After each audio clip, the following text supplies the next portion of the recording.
অবশেষে শেষ হচ্ছে দীর্ঘ অপেক্ষা। ১৭ বছর পর আবারও দ্বিপাক্ষিক সিরিজ খেলতে ইংল্যান্ড সফরে যাচ্ছে বাংলাদেশ ক্রিকেট দল। ইংল্যান্ড ও ওয়েলস ক্রিকেট বোর্ড ২০২৭ সালের আন্তর্জাতিক সূচি প্রকাশ করেছে। সূচি অনুযায়ী ২০২৭ সালের ২৮ মে থেকে ১ জুন পর্যন্ত লন্ডনের ঐতিহাসিক লর্ডস ক্রিকেট গ্রাউন্ডে ইংল্যান্ডের বিপক্ষে একমাত্র টেস্ট ম্যাচ খেলবে টাইগাররা। সর্বশেষ ২০১০ সালের দ্বিপাক্ষিক সিরিজ খেলতে ইংল্যান্ড সফর করেছিল বাংলাদেশ। এরপর কেটে গেছে ১৭ বছর।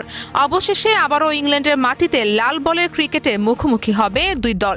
সূচি প্রকাশের পর ইসিবির প্রধান নির্বাহী কর্মকর্তা রিচার্ড গোল্ড টেস্ট ম্যাচের জন্য বাংলাদেশ দলকে পেয়ে স্বাগত জানিয়ে আনন্দ প্রকাশ করেছেন। পাশাপাশি তিনি জানান ২০১০ সালের পর এই প্রথম নিজেদের মাটিতে টেস্টে বাংলাদেশের মুখোমুখি হবে ইংল্যান্ড। দীর্ঘ প্রতীক্ষার অবসান ঘটিয়ে ক্রিকেটের অন্যতম ঐতিহাসিক ভেন্যু লর্ডসে আবারও মাঠে নামবে বাংলাদেশ। এখন অপেক্ষা শেষ স্মরণীয় লড়াইয়ের। রাজিয়া সুলতানা কেয়া, ইএন স্পোর্টস।